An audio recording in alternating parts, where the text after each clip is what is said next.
आज के जमाने में सबसे बड़ी कमी है व्यवहार की। सब मेहनत कर रहा है, सब अपने भाग्य का खा रहे हैं और अपनी किस्मत में लगे हुए हैं और अपनी कर्म में लगे हैं। खूब मेहनत कर रहे हैं, खूब कमा रहे हैं, खूब खा रहे हैं, पर सबसे ज्यादा कमी हो गई है अच्छे व्यवहार। मेरे शिवजी जैसा व्यवहार लेकर आओ।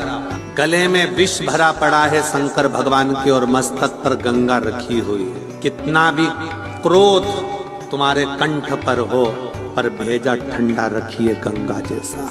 आज के जमाने में व्यक्ति का भेजा ठंडा नहीं, मस्तिष्क ठंडा नहीं है, दिमाग ठंडा नहीं। गुस्साया, क्रोध में आकर तलवार ली, चक्कू ली और मार दिया। कितनी देर लगी चक्कू मारने में? लगी कितनी देर?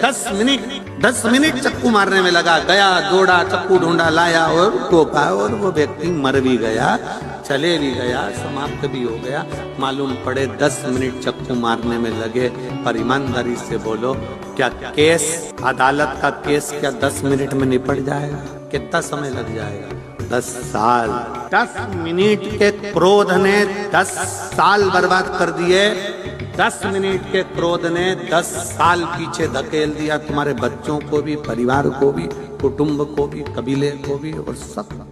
आज के जमाने में सबसे बड़ी कमी है व्यवहार की। सब मेहनत कर रहा है, सब अपने भाग्य का खा रहे हैं और अपनी किस्मत में लगे हुए हैं और अपनी कर्म में लगे हैं। खूब मेहनत कर रहे हैं, खूब कमा रहे हैं, खूब खा रहे हैं, पर सबसे ज्यादा कमी हो गई है अच्छे व्यवहार। मेरे शिवजी एक व्रत शिवरात्रि का प्रदोष पर्यंत की, अर्थात प्रदोष की पीठ से जुड़ी हुई। अब अगर आप कोई ब्राह्मण से, अगर कोई विद्वज्जन से, कोई पंडित जी से आप पूछेंगे प्रदोष कितनी बजे लग रहा है, वो बताएंगे। फिर प्रदोष लगने के बाद प्रदोष कब समाप्त हो रहा है, तो जिस दिन 26 तारीख हो रही है उसमें लगाया।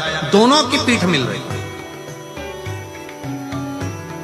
आपने कितनी भी एकादशी के व्रत करे हो, कितनी भी द्वादशी के व्रत करे हो, कितनी भी चतुर्थी व्रत करे हो, कितनी भी तीज व्रत करे हो, कितनी भी अष्टमी का व्रत करा हो, कितनी भी नवरात्रि के व्रत करा हो, कितनी भी तीज का व्रत करा हो, चाहे दुनिया के कितने भी व्रत आपने करे हो, अगर आपने एक महाशिवरात्रि का व्रत नहीं करा तो कोई व्रत का पुण्य फल आपके खाते के अंतर्गत आ नहीं पाता। एक व्रत शिवरात्रि का प्रदोष पर्यंत की, अर्थात प्रदोष की पीठ से जुड़ी हुई। अब अगर आप कोई ब्राह्मण से, अगर कोई विद्वज्जन से, कोई पंडित जी से आप पूछेंगे प्रदोष कितनी बजे लग रहा है, वो बताएंगे। फिर प्रदोष लगने के बाद प्रदोष कब समाप्त हो रहा है, तो जिस दिन 26 तारीख हो रही है उसमें लगाया।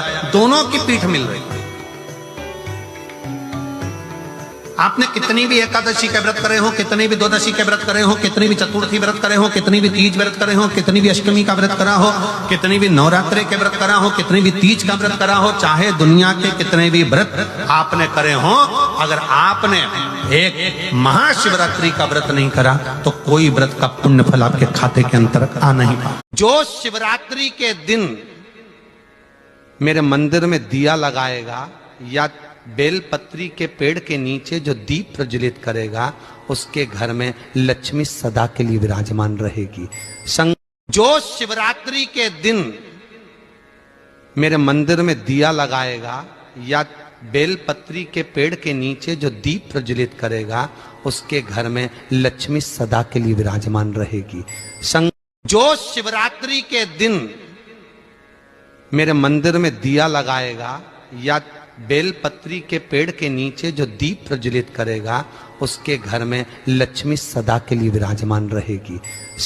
जो शिवरात्रि के दिन मेरे मंदिर में दिया लगाएगा या बेलपत्री के पेड़ के नीचे जो दीप प्रज्वलित करेगा, उसके घर में लक्ष्मी सदा के लिए विराजमान रहेगी। जो शिवरात्रि के